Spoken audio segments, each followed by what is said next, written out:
Madame, Monsieur, bonsoir, bienvenue à ce nouveau numéro de Rendez-vous politique. Eh bien, comme vous le savez, une nouvelle équipe gouvernementale se met déjà en place ici en République démocratique du Congo.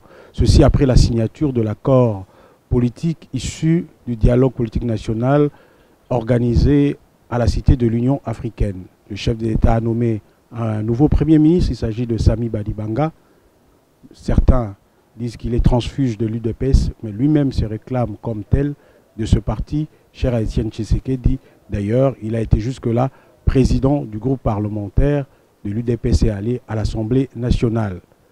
Deux missions essentielles sont confiées à ce nouveau gouvernement, à savoir l'organisation des élections libres, démocratiques et transparentes, mais également le social de Congolais, l'amélioration du social de Congolais.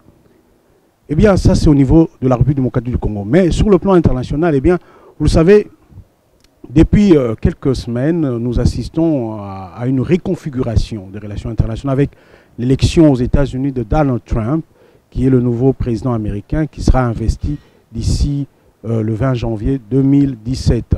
Eh bien, pour parler de toutes ces questions internationales, mais nationales également, nous avons voulu inviter quelqu'un qui est de passage ici à Kinshasa. Il s'agit du professeur Jo Sekimonyo.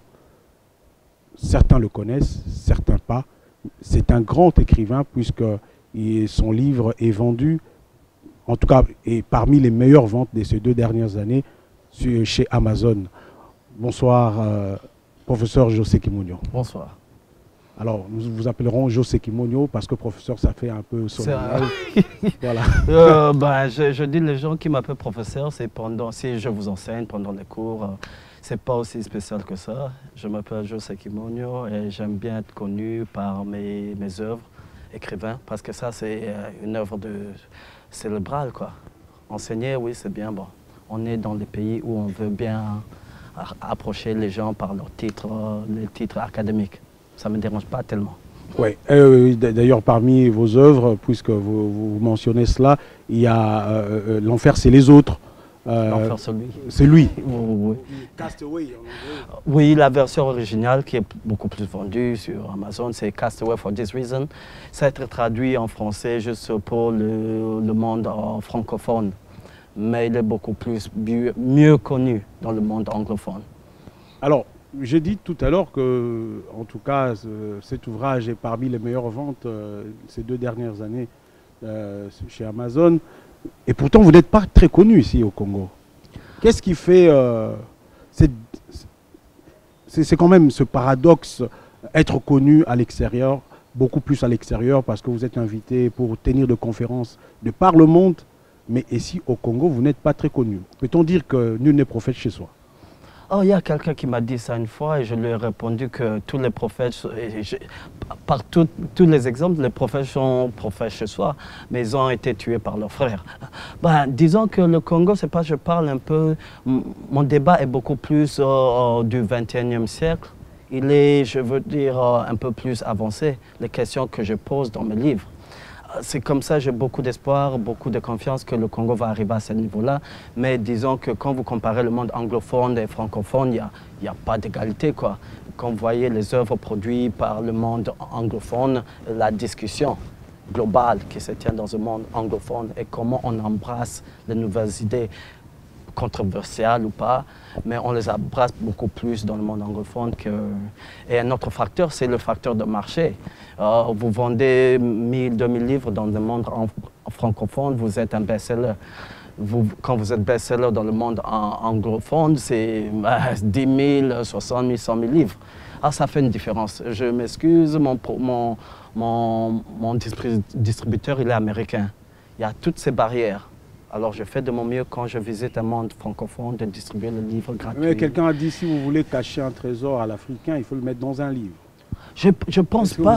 C'est aussi votre avis, vous pensez que les Africains ne lisent pas beaucoup? Non, les Africains lisent beaucoup. C'est seulement que les auteurs africains n'ont pas l'audacité de parler du monde.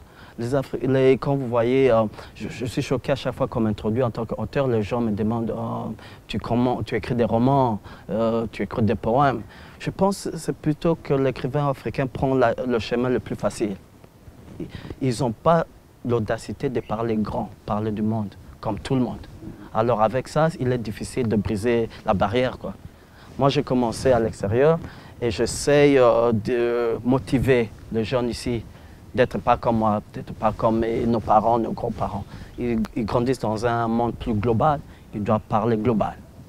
Vous êtes ce qu'on dit en anglais, political Economist. economist analyst, Yes. donc analyste politique et économique en Ouais. français. Vous avez participé d'ailleurs à la campagne de Donald Trump. Ouais. Pourquoi vous avez soutenu Donald Trump? Vous avez été parmi les conseillers techniques de sa campagne. Parce qu'il faut comprendre, il y a plusieurs groupes et du fait que dans sa campagne, Donald Trump avait besoin de la diaspora et comprendre un autre monde. Je suis parmi les gens qui t'ont conseillé, il ne faut pas faire la campagne pour Donald Trump, il faut plutôt faire la campagne contre Hillary. Il faut exposer l'Haïti, il faut exposer... Parce que Hillary, c'est un danger global, surtout. Moi, je vis à l'extérieur, mais mon cœur est ici. Ce sont les enjeux. Dans ma balance, Donald Trump est beaucoup meilleur parce qu'il écoute. C'est de nouveau dans le milieu. Il a un mélange d'idées. Il peut s'ajuster. Il n'est pas idéologue. C'est pas quelqu'un de l'establishment. Establishment qui vient avec tous les outils, toute une équipe pour briser, casser. Mais Donald Trump, il a besoin de s'associer avec les gens. Et quand on s'associe avec les gens, on fait des agréments, on fait des deals. Et ça peut marcher. Quand on peut négocier pour le deal, ça va. Mais avec Clinton, c'était fait. Ouais. It was done, comme on dit.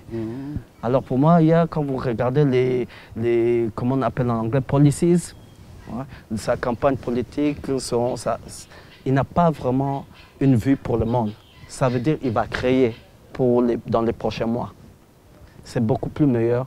En soutenant Donald Trump, on a une voix qui peut jouer dans le futur du monde. Mais Clinton, ce n'était pas ça. Tout le monde qui soutenait Clinton, je savais qu'après ça, on va les remercier, c'était fini. Ils avaient déjà une politique pour le monde et une façon idéologue, néolibératrice du monde. Beaucoup trop de scandales. On peut y passer des heures, je peux vous expliquer, mais... Mais Donald Trump aussi, on dit qu'il est raciste, il n'aime pas les Noirs, il a des idées un peu extravagantes, quelqu'un d'assez atypique.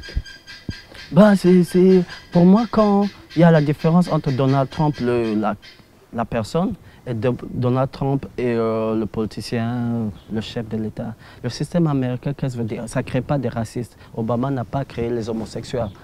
Il y a certaines politiques qui seront en place, qui doivent passer par des institutions. Donald Trump peut passer une loi qui peut être bloquée au Congrès ou qui peut être bloquée dans les États. C'est tout un système mécanisme. Quand vous voyez les républicains, Donald Trump a perdu les élections sur de la popularité. Ça veut dire qu'il y a une certaine marge que les républicains peuvent faire au Congrès. Il y a les élections dans 2 ans. S'ils vont trop dur, ils vont perdre le Congrès. Et ils ont la majorité parmi les gouverneurs. S'ils vont trop dur, ils vont perdre les gouverneurs et puis ils vont perdre dans 4 ans. Il y a un certain dynamisme qu'il faut comprendre pourquoi. Alors justement, vous avez dit que vous avez donné des raisons pourquoi vous avez soutenu Donald Trump. Mais à votre avis, pourquoi aujourd'hui Donald Trump a remporté cette élection?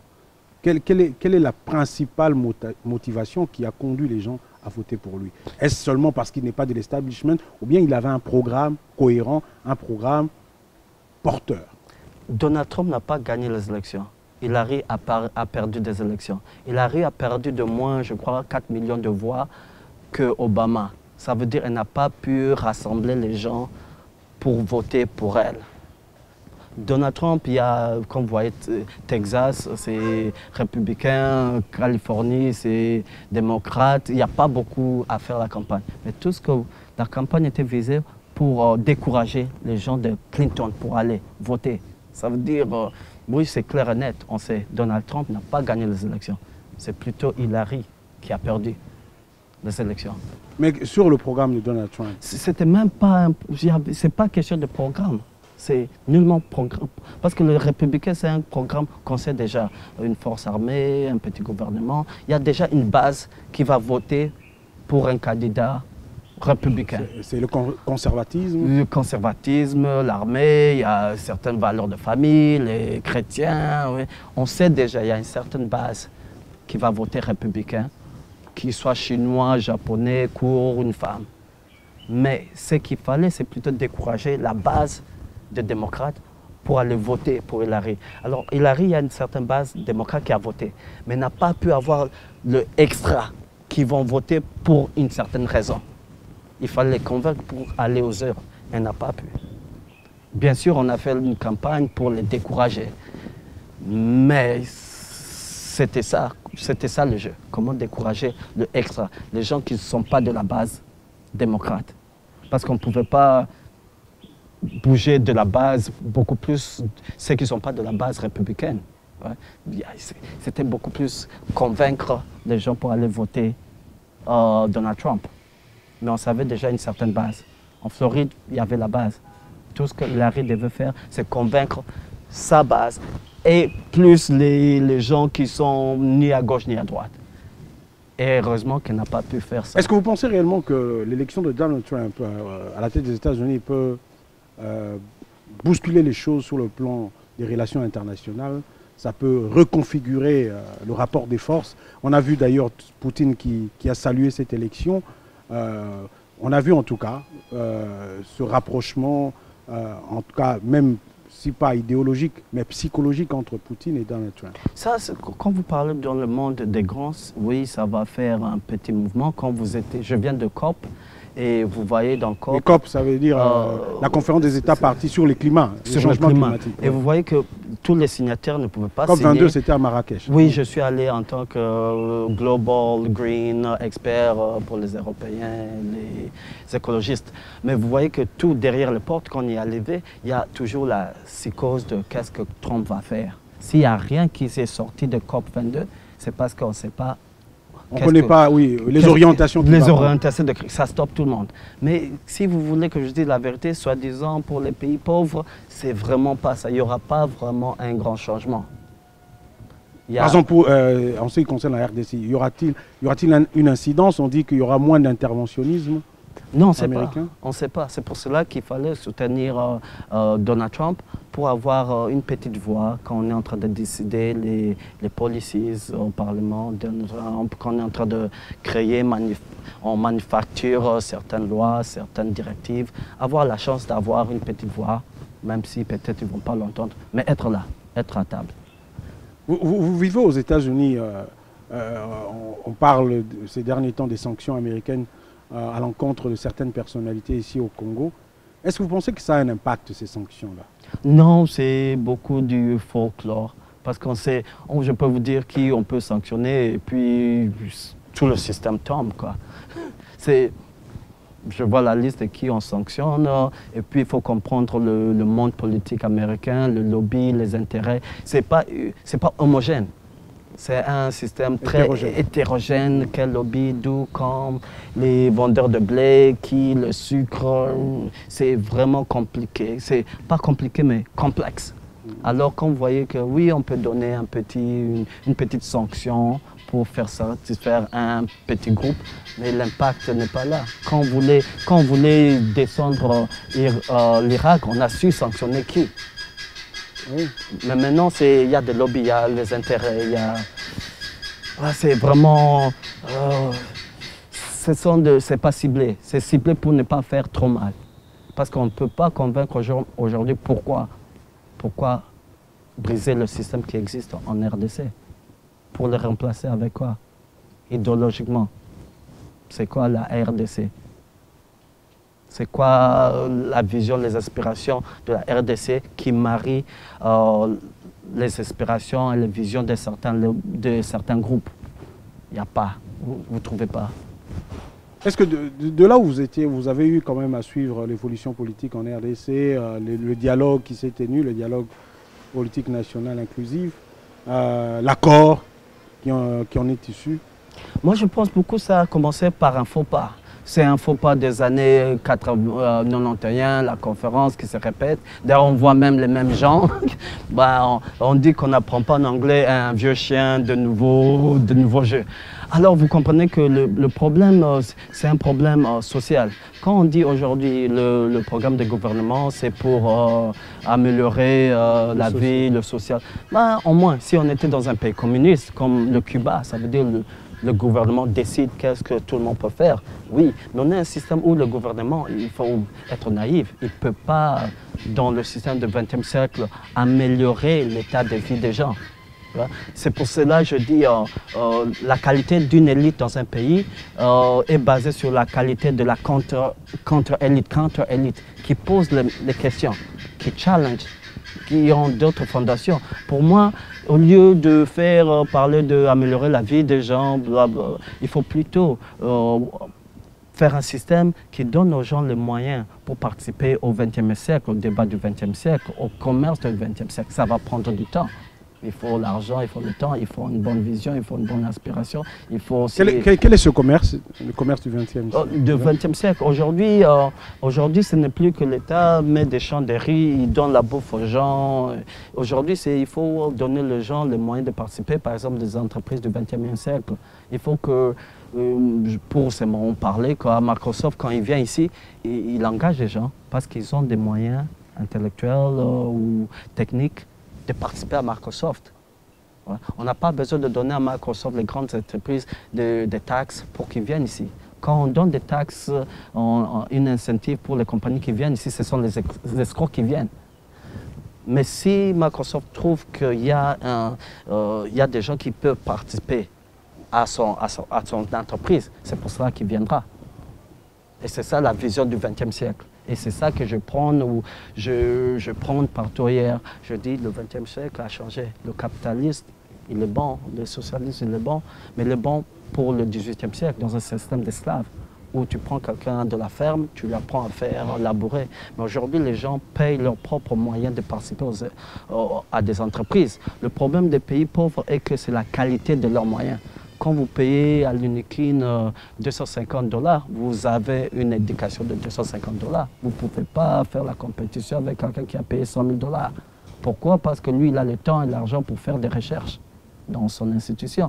La qualité de recherche qui est produite dans des universités ici, c'est vraiment pas comparé avec le monde développé. C'est pas que les gens ici sont bêtes. Il n'y a pas d'argent pour que les gens s'asseyent et raisonnent. Au lieu de penser, il faut que les gens arrivent à raisonner.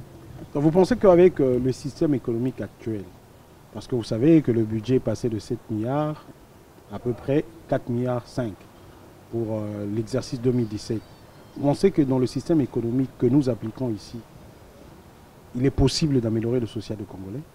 C'est pour ça que je dis, moi je m'en fous du social du Congolais parce que c'est déjà un faux pas, un mauvais terme.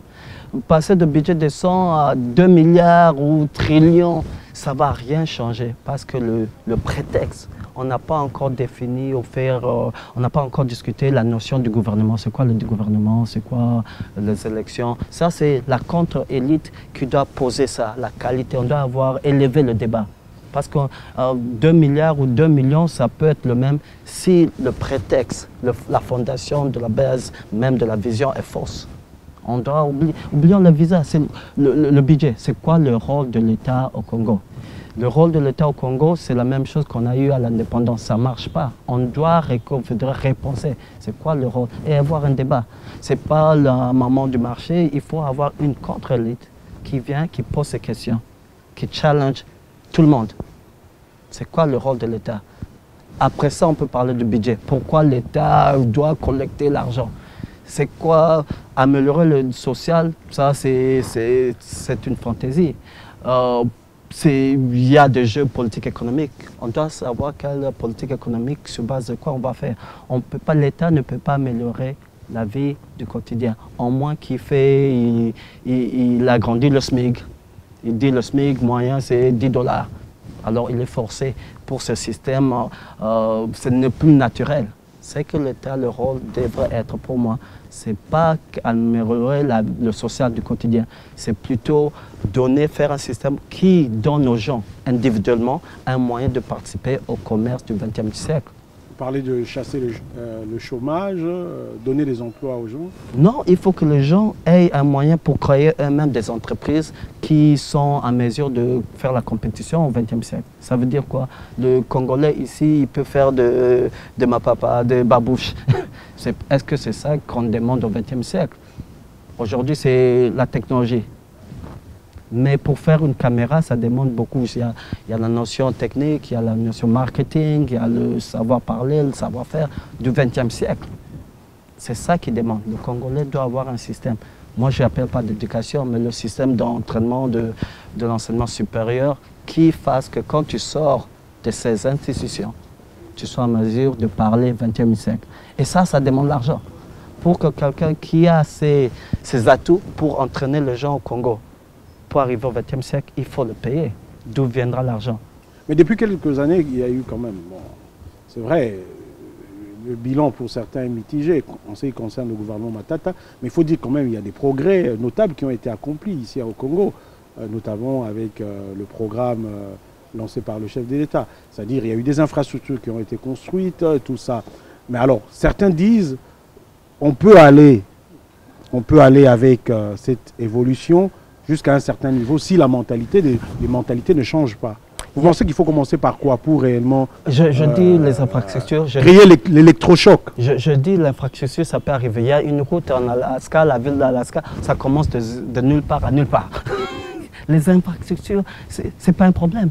Si on n'a pas quelque chose d'aller de A à B, on peut construire des highways pour faire quoi? Pour avoir on peut avoir une bonne route de Massina jusqu'en ville pour prendre les chômeurs là-bas, venir ici et rentrer. Les infrastructures, ce n'est pas ça le problème. Le problème, les gens ne peuvent pas, ils n'ont pas des outils, pour moi, à participer au XXe siècle. Quand ça, c'est quoi? C'est la question entre la charrue et le bœuf. Qui vient avant l'œuf ou le coq. Et pour moi, il faut donner aux gens le moyen de participer au XXe siècle. Et ils vont créer le besoin des infrastructures. Sans ça, vous pouvez construire des buildings comme vous voulez. Vous pouvez construire des châteaux, mais ce sera vide. C'est ça l'ironie cubaine. Moi, j'étais là-bas. Il y a des routes, il y a des électricités. Le taux de chômage, c'est 0%. Tout le monde a un boulot, mais tout le monde a un boulot qui paie $10. Il y a de l'électricité, les frigos sont vides. Tout le monde va à l'école, mais pour apprendre la même chose. La mécanique de 1960. Alors, vous comprenez, c'est ça. Mais José Kimonion, oui, ce que vous dites, c'est bien beau. Mais il faut commencer par où? Voilà. Pour y arriver, il faut commencer par où? La discussion. On doit élever le débat. Moi, je dis qu'aujourd'hui, on doit investir pour comprendre une vision. Qu'est-ce qu'on veut du Congo? On doit investir pour un grand débat et comprendre une élite et contre-élite. Quand on sait de quoi on veut faire le Congo, c'est à ce moment-là que les gens comme les experts... Mais qui doit participer à ce débat? On a eu le dialogue ici, on a eu la conférence nationale souveraine. Élever le débat. Oui, quel genre de forum faut-il pour réfléchir sur ça? Et c'est pour cela que je lance... Et quelle est la qualité des gens qui doivent participer? Je lance la balle aux médias. Moi, je condamne un peu le média pour dire... Vous prenez le micro, vous la donnez aux gens. Quand vous commencez à poser des questions difficiles, c'est comme ça que cette qualité la qualité de l'élite et contre l'élite va se créer elle-même. Elle sera naturelle. Vous, le rôle de média, c'est challenge les gens. Quand vous commencez à poser des questions dures, les gens que j'appelle les pygmées intellectuels, les étalons vont fuir. Et les gens qui peuvent répondre aux questions difficiles vont se présenter. C'est à vous, le média, de pousser, d'incentiver, d'initier. Quand vous commencez à poser des questions dures et franches, vous allez en quelque sorte redessiner l'élite, la définition de c'est quoi l'élite au Congo. Tant que vous posez des questions faciles, les gens qui ont des réponses dures n'ont pas de micro. Alors la qualité de l'élite que vous, les médias, décident, elle est toujours inférieure. Est-ce que vous pensez que la politique influe beaucoup sur l'économie? La politique, la vie politique? Non. C'est pour ça que je dis que la vie politique économique influe. Parce que le système, partout au monde, le problème qu'on a depuis la dynastie, ce sont des problèmes sociaux, politiques, économiques. Si il y a un problème socio-politique, économique, et vous voulez résoudre comme au Congo tout le temps avec les moyens politiques, vous ne faites rien. Si vous amenez ce que j'appelle les monétaristes, je les appelle les quados, qui réparent les pneus sans que faire rouler l'engin, vous ne résoudrez rien. Si vous amenez les gens qui viennent de l'Europe, qui parlent du social, donner aux gens de l'argent, vous ne résoudrez rien. Il faut qu'il y ait des gens qui peuvent parler, qui comprennent les enjeux sociopolitiques économiques, qui parlent de ce terme-là, qui peuvent contribuer. Et ça, je dis que de temps en temps, on a eu depuis 1960. Mais on va en avance et puis le débat redevient. On parle toujours comme si on était colonisé. Alors, comme j'ai toujours dit, vision sans passion ou passion sans vision, c'est gâcher l'énergie. Et quand vous êtes dans un environnement sinistre, des réalités sinistres, c'est gâcher vraiment des vies. Les gens meurent de faim. Il faut une vision avec passion, passion et vision. Les deux combinés. Donc pour vous, le taux de croissance que nous avons connu ici au Congo, qui était, je crois, à 7,5% en 2015, ça ne veut rien dire. Ça ne veut rien dire. Ça, ce sont comment, le GDP a créé dans les années 60. Tous ces mesurements, il faut comprendre comment on les mesure pour dire c'est quoi. C'est pas, ça, je pense que ce sont des mesurements qu'on fait pour les pays développés pour expliquer une histoire. C'est comme économétrique. C'est pour expliquer une réalité sociale. Mais on a pris ça comme le moyen principal. Il y a une certaine réalité ici. Par exemple, je dis aux gens, tous les pays développés, comme la Corée du Sud, sa dette est de 2 trillions. Le Japon a une dette de plus de 1 trillion pendant 20 ans. L'inflation au Japon a toujours continué. Ce n'est pas ça le problème. Je peux vous donner un exemple, je parle toujours de la Belgique. La Belgique, son GDP est supposé être 600 milliards. On parlait de GDP, c'est le produit intérieur brut. Oui, je m'excuse. Oui. Et sa dette est 600 milliards. Mais vous arrivez au Congo, il y a une dette petite, et puis on vous donne à chaque fois une dette de 100 millions ou 200 millions de dollars, ça ne peut rien faire. Peut-être la solution, c'est que les pays aussi pauvres s'endettent comme eux. L'Allemagne sait un peu s'en sortir parce qu'elle a une dette de plus de trillions, 3 trillions. La France n'en parle pas. Mais ça sera payé quand cette dette? Si c'est voilà, les gens s'en foutent quand est-ce que ça sera payé. Parce que tous ces pays, les personnes ont des moyens de participer au commerce du XXe siècle. Ça veut dire quoi? Ils payent les taxes. Ça veut dire que ça garantit. Tant que le Japon est toujours productif, il peut continuer sa dette. Tant que les États-Unis est toujours productif. Mais qui s'endettait auprès de qui? De tout le monde. De l'intérieur, de l'extérieur. Une des dettes, la plus grande dette des États-Unis, c'est sur le compte de la retraite. On peut s'endetter de la retraite, on peut s'endetter des pays voisins. Mais c'est compliqué. Ici, on a déjà la dette intérieure ici qui n'est pas payée. Parce qu'on investit sur les autres moyens. Je viens de vous dire, le Japon peut s'endetter jusqu'à 3 trillions. Pourquoi? Parce que quand les gens regardent, les individus au Japon, ils savent que leur système permet que les individus ont un moyen de participer au commerce du XXe siècle. Ça veut dire que le Japon sera toujours productif, que leurs gens vont toujours payer les taxes, ils peuvent entretenir les grosses dettes. Mais au Congo, quel est le TAP? Ce n'est pas question d'emploiement, mais les gens ne peuvent pas créer des entreprises, disons, qui peuvent fournir assez d'argent pour qu'on maintienne une dette de 1 trillion. C'est une politique économique qu'il faut comprendre et voir comment les autres l'en font. Quand on parle de la dette du Congo, on dit c'est tellement petit qu'on ne peut pas se développer. Peut-être on a besoin d'une très grande dette. Quand vous allez dans les pays européens, vous regardez la dette, c'est impossible. Mais ils peuvent repayer. Pas toute la dette, ils ne payent pas toute la dette, ils repayent l'intérêt parce que leur population... Est-ce que vous pensez que même si on s'endettait et que les mentalités des gens ne changent pas, vous pensez vraiment que le Congo va se développer? Vivez ailleurs, dans tous les pays, les mentalités sont toujours... Il y a des racistes qui tuent les gens aux États-Unis. Les mentalités, ça n'a rien à voir. C'est le commerce. Comment donner les gens l'argent, le dollar, le verre. C'est la mentalité qui surpasse tout. Quand on est raciste, on a un business, on sait que ça va faire l'argent, on est raciste dans sa cuisine, pas dans la boutique. Les mentalités, je m'en fous. Faisons que les gens aient le moyen de participer au commerce du XXe siècle. Et quand il y a l'argent, Les mentalités, ce n'est pas un problème. Les mentalités, même le langage là, c'est beaucoup plus précolonial. Aujourd'hui, il y a un nouveau Premier ministre, Sami Badibanga, je l'ai dit au début de cette émission. Si vous était demandé de le conseiller, que lui diriez-vous? Commencez par un nouveau pas. Il ne va pas beaucoup faire. Il ne va pas beaucoup faire. Il faut qu'il dise aux gens, en tant que leader, il faut qu'il soit en mesure de dire aux gens la vérité. Il ne va pas beaucoup faire. Mais il peut recadrer son discours et son gouvernement pour faire qu'il soit focus, que les jeunes qui vont grandir d'ici 5 ans, qu'ils aient les outils pour participer, comme je dis, je répète, au commerce du XXe siècle. Les élections, ça va. Mais moi, je dis, bah, les élections, pourquoi? Mais il faut des systèmes de base qui voient la vision de demain. Oui, admettons que vous êtes son conseiller. Vous lui dites quoi? Premièrement, vous commencez par quoi? Maintenant là, oui, des grands débats et comprendre qu'est-ce que la vision du Congo. Vous avez un type comme moi qui dit non, il faut investir dans le système so-called d'éducation. Vraiment dépenser beaucoup. Également, il faut le système pour le SMIC. Il faut voir comment augmenter le SMIC d'ici 5 ans pour que la recette moyenne soit un peu plus élevée. Ça va faire mal aux commerçants, mais ça va ajouter. Plus que la vie devient chère, plus ça va s'ajuster qu'être compétitif avec les autres mondes. Quand on veut que la vie devienne moins chère dans un pays pauvre, c'est pour qu'on vienne la violer économiquement.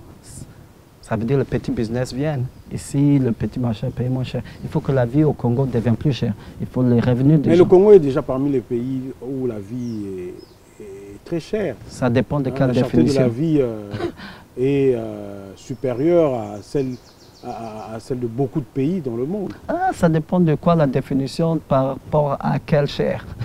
Quand moi je viens ici, je vois que ça dépend de où vous allez, qu'est-ce que vous achetez, comment vous vivez.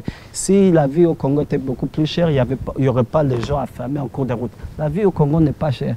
La vie, certains standards, certains indicateurs comparés aux autres pays, il est cher. Ça, c'est comment on raconte l'histoire. C'est une façon de raconter une histoire économique. Ce sont certains indices qui marquent que c'est cher. Mais moi, en tant que politico-économique, je vois plus le monde plus grand. Je ne vois pas les petits indices de performance, de GDP, je peux en parler. Mais le vrai indice, c'est vraiment marcher dans la rue, à l'Angile. Ça, c'est le meilleur indicateur. On vous traite souvent de révolutionnaire. Pourquoi? Parce que je ne suis pas... À mon avis, je vais vous dire à mon avis, je ne vais pas avoir tort. Parce que je suis toujours extrémiste, je ne suis pas idéologue, mais j'ai une vision qui dit aux gens, c'est pas assez. Le monde peut être plus juste. Je n'ai pas un problème qu'il y ait des inégalités parce qu'il y a une disparité. On ne sera pas tous de la même taille. Mais quand il y a une injustice qui crée cette différence, c'est ça que je dis qu'on doit corriger. Je dis que oui, les gens rêvaient vers le 19e siècle de nouveaux courants économiques. Je dis qu'il faut comprendre la différence entre l'économie et le commerce. Je dis que l'économie, c'est une nouvelle science qui vient de faire 100 ans, qu'on peut la casser parce que toutes les lois d'économie qui sont venues de la politique économique ont été prouvées fausses. Alors c'est comme, je dis toujours, c'est comme l'alchimie. On peut la casser et commencer une nouvelle science. Au Congo, on parle de plus en plus du renouvellement de la classe politique. Aujourd'hui, je dis, avec ce nouveau gouvernement qui sera bientôt à pied d'œuvre, vous pensez quel doit être le profil des ministrables? Quel doit être le profil des membres de cette équipe de Sami Badibanga? C'est déjà impossible. C'est bonnet blanc, bonnet bleu. Le système... comment on établit, on va dans un gouvernement, c'est pas comme je peux comparer aux États-Unis. Ça veut dire quelqu'un qui gagne les élections, c'est lui qui décide. Mais avec, on doit partager avec une majorité au Parlement, ça ne va rien changer. Ce sont les mêmes qui vont revenir, peut-être moins âgés, mais le système n'est pas un système de méritocratie. C'est un système beaucoup politique pour un milieu qui devrait être beaucoup plus social. Aujourd'hui, je ne m'attends pas à beaucoup de surprises. Je sais que ça sera la même histoire. Parce que les règles de jeu font que il n'y a pas tellement Mais de... cette même histoire, on la fera jusqu'à quand? C'est ça la question que je donne aux journalistes. Poser des grandes questions qui va pousser aux gens à raisonner, qui va créer une nouvelle élite. On reprend les mêmes et on recommence, comme on dit. Oui, on ne recommence même pas, on continue. C'est ça la réalité qui est ici, on continue. Mais justement, qu'est-ce qu'il faut faire pour qu'il y ait une cassure, une rupture, pour que vraiment que les choses changent définitivement? Comme vous dites en anglais, definitely. Definitely, il faut, comme je dis toujours, il faut qu'il y ait une certaine contre-élite de qualité qui se réunissent, qui parlent pour challenge. Comme les altermondialistes, par exemple. Oui, qui parlent. C'est comme ça qu'aujourd'hui que le système des autres sociaux marche. Vous avez vu la discussion, c'était la droite de JP. Et JP et Fillon. Fillon, vous savez, la discussion était beaucoup plus concrète sur les chiffres, sur l'employement. Et ce n'est pas ça qui est fini. Après ça, il y aura les grandes élections. La même discussion, la qualité de discussion par rapport à JP et Fillon fait que maintenant, on s'attend pendant les élections. Les journalistes ont posé des questions, ils ont posé des questions de qualité. Ce qui a poussé que JP ne soit pas JP des années 80, de 90. Il est obligé de parler grand, de lever le débat. Mais justement, c'est le reproche qu'on fait aux politiques ici au Congo, c'est-à-dire ne pas discuter sur les idées, sur le projet, les programmes, discuter sur les personnes. Et ça, c'est la faute, je pense, du média. Quand vous laissez les policiers parler, c'est ça qu'ils veulent. Ils veulent rester dans leur petite chambre. C'est le rôle du média qui doit élever le débat. C'est vous qui posez les questions. Vous avez le micro. Aujourd'hui, je suis invité par vous. Je suis à votre merci. Si vous ne me posez pas des questions dures, ce n'est pas ma faute. C'est beaucoup plus votre faute. Je dis que le rôle du média, le média doit élever le débat. Sinon, ça sera la même chose. Oui, le rôle des médias est certes capital, oui. Mais une société n'est pas seulement composée des médias. Oui, mais votre rôle, c'est d'élever le débat. Ne fuyez pas vos responsabilités. C'est votre rôle. Vous n'êtes pas là pour être mécanicien. Je ne prends pas ma voiture pour la faire réparer par un journaliste. Si je veux ma voiture soit réparée, je vais chez un mécanicien. Chacun doit assumer ses responsabilités. Moi, je ne suis pas journaliste. Mais quel doit être le rôle des politiques, finalement? Répondre aux questions grandes qu'on lui pose par le média, par la société. C'est ça. Ils doivent raisonner. Ils doivent créer. Mais les idées, les programmes, qu'est-ce que vous en faites? Les programmes sont basés sur base de ce que vous, le challenge que vous lui faites. Quand vous ne posez pas de questions à certains leaders d'aujourd'hui, les grandes questions, ils vous créent un truc de société un peu plus bas, qui n'est pas de qualité. C'est aux médias. Je m'excuse de le dire, mais je dis le média fuit ses responsabilités. C'est aux médias d'élever le débat et vous allez voir qui va se présenter au micro. Est-ce que vous pensez que les élections à venir peuvent apporter ce renouvellement de la classe politique ici au Congo? Non. Non. Je ne suis pas pessimiste, mais je comprends le système. La façon dont c'est établi aujourd'hui, les listes, comment les gens se votent par tribu, par influence, par ceci, ça ne va pas changer. Les têtes peuvent changer, ça veut dire les vieilles têtes vont aller en repos et revenir après ou ceci, mais ce n'est pas sur base de questions. Si aujourd'hui les élections étaient en 2011, le média n'a pas posé de questions. Il n'y a pas. Ils étaient complices. Ils étaient complices ou mariés à cette marée de pygmées intellectuels, si je peux dire. Ils ont applaudi. C'est aux médias de poser des questions s'ils veulent changer le courant. Parce que les règles de jeu doivent changer, les fondations doivent changer. Comment appréciez-vous le rôle joué par l'opposition ici au Congo, l'opposition congolaise? Ils sont opposants. Oui, mais est-ce que vous pensez qu'ils jouent bien, cette opposition joue bien son rôle? Oui, en tant qu'opposant, oui. Comme contrepoids? Non, pas contrepoids, c'est être opposant. C'est une blague que je veux dire. Ils sont opposants, ça veut dire quoi? Ils s'opposent à tout. Je dis oui, tu dis non, je dis blanc, tu dis noir ou jaune. C'est ça l'opposition. Ils ne sont pas là pour répondre à des questions. L'opposition au Congo n'est pas une contre-élite. C'est juste une opposition. c'est créer un moyen pour aller au pouvoir. Le but final, c'est aller au pouvoir, c'est partout Mais dans ils le vous monde. diront que tout parti politique, son ambition, c'est d'accéder au pouvoir pour appliquer son programme, sa vision. Pour appliquer sa vision. Mais quand il n'y a pas de vision, qu'est-ce qu'ils vont appliquer? Et vous pensez qu'ils n'en ont pas? Non, ils n'en ont pas. Ils n'en ont pas. Je vois, j'ai vu quelqu'un qui dit que le Congo a la même superficie que le Brésil. Moi, j'étais au Brésil. Il y a la pauvreté, mais aussi ils ne sont pas devenus développés. Je ne sais pas ce qu'ils ont des ressources.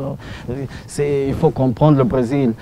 J'ai vu un professeur d'économie dire que le Congo a les mêmes moyens. Ils ont commencé comme la Corée du Sud en 1960, sans comprendre la complexité, comment la Corée du Sud, ou expliquer aux gens, est devenu ce qu'il est aujourd'hui. Et qu'est-ce qui a freiné le Congo de ne pas être comme la Corée du Sud? En 1960, les États-Unis rêvaient d'être comme la Suède. Mais il y a certaines choses que les États-Unis ont fait pour changer. Ils racontent des histoires simples. Certains parce que ça les aide à grimper au pouvoir, certains parce qu'ils ne comprennent pas l'histoire complexe. Vous pensez que le capital humain est déterminant pour le développement d'un pays? Aujourd'hui, encore je dis au XXe siècle, il n'y a pas de capital humain. Ces questions, encore comme je dis, j'essaie de traduire en anglais ce que je dis, les gens ont le moyen de participer à des entreprises du XXe siècle. Ça veut dire qu'on produit moins, mais on vend, on maintient. Ça veut dire il y avait des caméras qu'on faisait avant qui prennent la photo. Mais maintenant, il y a toute une technologie qui vient après. Et tous ces services qui viennent avec. C'est comme ça que vous avez le pays scandinave. Le système d'éducation est totalement différent du système français. Mais ils sont beaucoup plus compétitifs dans les moyens de technologie. Les gens créent technologiquement parce qu'ils ont le moyen de participer. Mais qu'est-ce qui fait que, par exemple, dans certains pays, on voit bien que sur le plan politique, il y a une certaine dictature, mais ça marche économiquement, et dans d'autres, il y a la démocratie et ça ne marche pas économiquement. Cette dichotomie est due à quoi? Parce que ce n'est pas facile de répondre à une question. Il y avait un livre qui était sorti, pourquoi certaines nations, certains États tombent faillite. C'est compliqué. Même quand on vous dit que cette nation est bien économiquement, j'évite de dire le mot économie, j'utilise le mot commerce. C'est basé à quoi? Des fois, ce n'est pas parce que c'est le dictateur, peut-être parce que ces gens qui sont venus de l'extérieur, la diaspora est venue avec le moyen pour élever le système de commerce dans ce pays. Et l'autre pays qui n'a pas de dictature, la diaspora n'est pas venue. Peut-être il y a la région où elle est située, ce n'est pas la dictature. La dictature en freine un progrès social à long terme. Parce que c'est une personne qui décide. C'est ce qu'on appelle en anglais la loi du bon empereur, mauvais empereur. La Chine a connu un bon empereur qui a laissé les gens naviguer partout au monde. Ils pouvaient conquérir le monde. L'empereur qui vient, il décide non, il faut casser le bateau. Et c'est comme ça qu'il a été envahi par les Anglais. Ça ne marche pas à long terme. Le miracle peut être pendant 2 ans, mais à long terme, je peux vous garantir toutes les analyses historiques. Ça ne marche pas. Fini peut-être par là. Vous avez évoqué le rôle de la diaspora. Ici, certains Congolais de la diaspora disent nous ne savons pas venir investir là-bas parce qu'il n'y a pas de facilités. Par exemple, le problème de double nationalité, il y a toujours un moratoire. La nationalité congolaise est une exclusive. Vous pensez quoi sur ces sujets? Vous pensez qu'il faut ouvrir Je pense, moi, j'ai vécu plus de 20 ans aux États-Unis. Je suis citoyen congolais, je suis venu pour mon passeport. Je ne pense pas qu'on doit donner la double nationalité. Les gens, je ne pense pas que les gens doivent venir investir. Les gens, on a besoin des instructeurs que des investisseurs. Parce que ça veut dire au lieu que les gens viennent pour acheter un truc, ramasser l'argent dans le modèle capital qui ne marche pas, les gens doivent venir et faire apprendre aux gens comment participer dans les nouvelles entreprises. Et quand on apprend aux gens toutes ces compagnies, toutes ces idées qui se créent, ça profite à tout le monde. Les gens ne doivent pas venir investir. Le Congo ne doit pas chercher les investisseurs, il doit chercher les instructeurs. La Russie, un exemple, s'est développé en ça.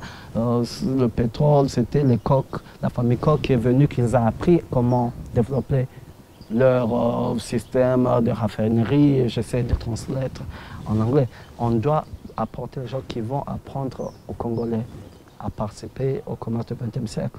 Sinon, l'investisseur, il amène l'argent, il a ses propres moyens de créer, il prend, il sort. Et quand c'est fini, qu'est-ce qui reste au type du village, du coin? Il n'y a rien. Il doit avoir... Aujourd'hui, on parle de transfert de knowledge, c'est ça. Mais parce que les gens ne veulent pas transférer, il faut payer. Le Congo doit payer beaucoup d'argent pour voler jusqu'à ce qu'il arrive à un niveau du XXe siècle. Moi, je ne suis pas contre pour les investissements. Oubliez les investissements. Oubliez la double nationalité. Vous voulez venir ici instruire et comprendre quand vous instruisez les gens ici, c'est pour votre bénéfice, parce que le système va marcher. C'est après que vous pouvez investir, quand ça marche. Vous voyez, Cap and Trade, ça va bombarder à Shanghai parce qu'ils ont les moyens.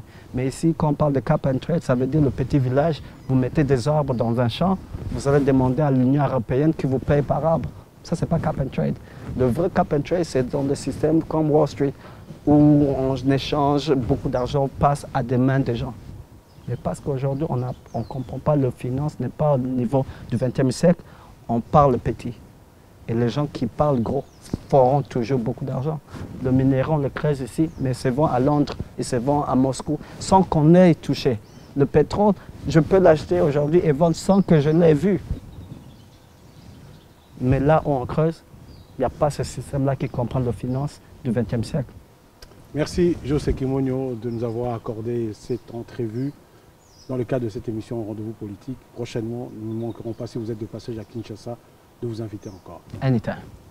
Merci également à vous, chers téléspectateurs. Merci de nous avoir suivis. Nous avons reçu pour vous José Kimonyo, analyste politique, professeur des universités, consultant international et conférencier.